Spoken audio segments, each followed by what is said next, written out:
माशाल्लाह, ये है जी मज़ेदार रवायती इमली की चटनी जो कि चम्मच के साथ खाई जाती है। हमारे घर की दावतों पे बहुत ही इम्पोर्टेंट चीज़ होती है।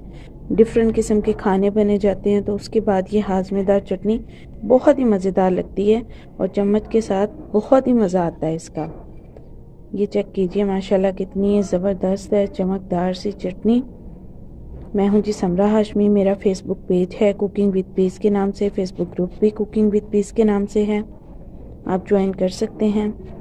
अल्लाह हाफिज़। माशाल्लाह गर्मा गर्म कराची बिरयानी, मज़ेदार डिलीशियस मसाले से भरपूर। Cooking with peace Facebook page पर आप इसकी रेसिपी देख सकते हैं। मैं हूं जी Samra Hashmi, cooking with peace Facebook page, cooking with peace Facebook group की एडमिन।